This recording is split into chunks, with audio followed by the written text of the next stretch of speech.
આજે આપણે દરબાર જગાવાળાની વાત સાંભળીશું કે જેમણે ગોરાઓ પાસેથી પોતાનો ગ્રાસ ખાલસા થતા કેવી રીતે અટકાવ્યો. એક દિવસ કોઈ અદાવતી ઈર્ષાળુ માણસે રાજકોટની કોઠીમાં જઈને ગોરા પાસે જઈને અને ગળકોટડીના કાઠી દરબાર જગાવાળાની વિરુદ્ધ કાન ભંભેરણી આદરી. ત્યાં તો ગોરો અમલદાર માંજની આંખો ફાડીને વાત કહેનારની માથે મીટ માંડી અને ગુજરાતી જબાન પકડે છે અને સામા ભાંગી તૂટી હિન્દીમાં ઉત્તર વાળે છે કે ક્યાં કિયા તુમને? તો સામેવાળો કહે, સાહેબ કીધું ને આખું કાઠિયાવાડ તમને નમ્યું હશે, હજી ભલભલા ભૂપ નમશે એમ કહીને ઊભો રહી ગયો. તો ગોરો કહે, બોલો બોલો મેં સમજતા. તો ઈર્ષાળુ માણસ કહે છે, આ એક જગાવાળો નો નમે, લાખ વાતે નો નમે એમ કહી અને ઈ એના વિરુદ્ધ કાન ભંભેરણી કરી રહ્યો છે. ત્યારે ગોરો કહે, ઉસકા ગિરાસ કિતના? તો સામેવાળો કહે, ગરાસ તો એક ગામડીનો શિરામણ જેટલો, પણ દરબારની ફાઇટ બહુ, હમ ઉસકો નમાએંગે. ગોરો કહે છે. તો પેલો માણસ કહે, પણ સાહેબ એની જોરાવરી કાંઈ જેવી તેવી નથી, વાહ હારે વડછટ કરે એવો છે હો. તો જગાવાળો કહે, હમ ઉસકો ટ્રિક સે કામ લેને વાલા.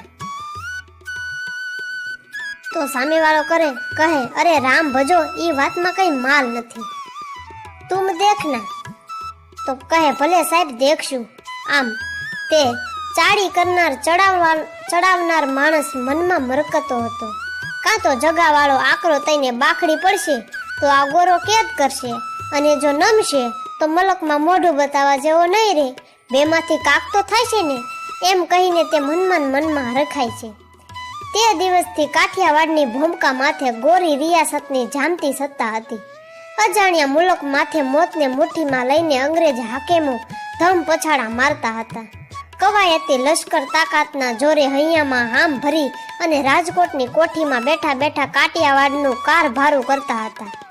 વક્કા ડુંગરને ઊંડી ગાળીઓ, અજાજૂડ જાડીઓ અને ગેબી ભોયરા, આમ કાઠિયાવાડના તમામ ઠામ ઠેકાણા ઢૂંઢી વળેલા. ગોરા અમલદારની આંખમાં જગાવાળાની જોરાવરી અંજાઈ ગઈ હતી. કોઈ પણ હિસાબે ગળકોટડીના જગાવાળાને નમાવો જોવે એવો પાકો નિર્ધાર રાજકોટના ગોરા હાકેમના હૈયામાં ધરબાઈ ગયો હતો.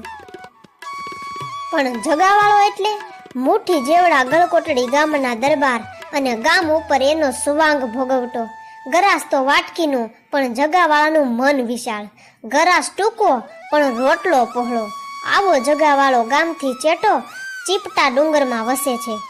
માણસ હાલતાય ભીસાય મરે ને એવી ગાળીઓ વિસ્તારની 50 વીઘામાં પથરાઈને પડેલા ડુંગરની માથે જગાવાળાએ ઓસરી ઉતાર રહેણાંક ગઢ બાંધ્યો હતો. આવા ડુંગર માથે જગાવાળાના બેસણા. આંગણેથી એક મહેમાન જાય અને બે આવે, બે જાયને 12 આવે. દરબાર જગાવાળાને આંગણે 3 સેકન્ડ નાગ પદમણી જેવી ભેંસું સાવજની સામે શીંગ ભરાવે અને ડુંગરાની ટૂંક તોડે એવી આખું ખાડું જ્યારે ચીપટા ડુંગર સાથે બટક બટક ખડની કોળિયું બટકાવતું હોય ત્યારે 7 આરબ ભરી બંદૂકે આખા ખાડાનું રક્ષણ કરતા હોય છે.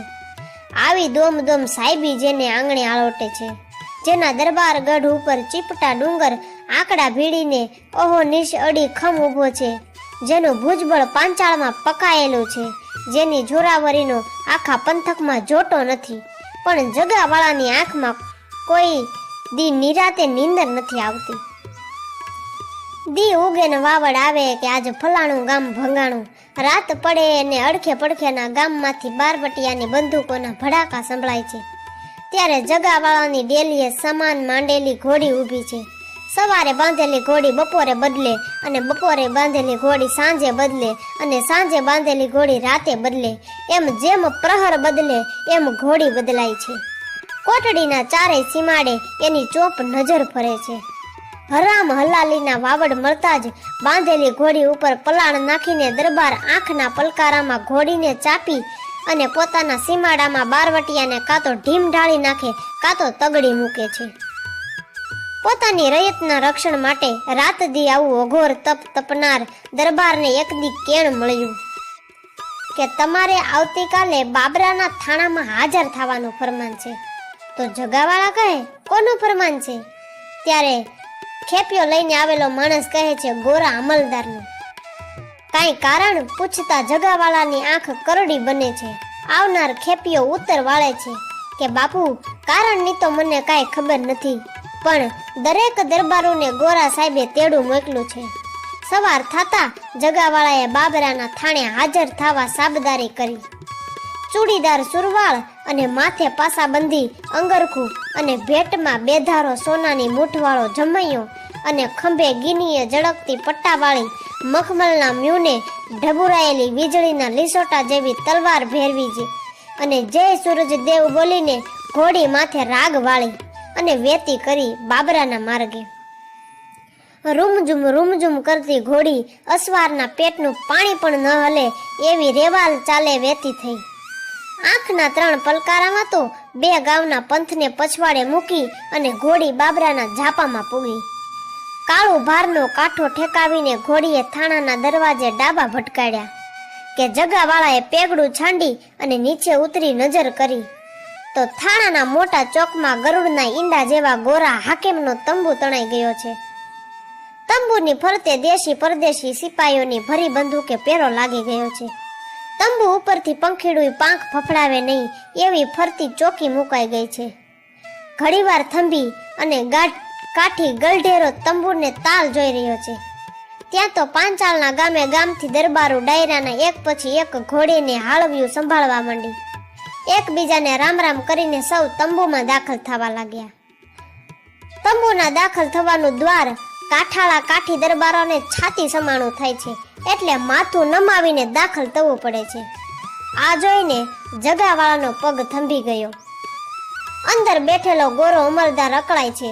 જેની માટે આ ખેલ માંડ્યો છે એ દરબાર તો દેખાતો નથી.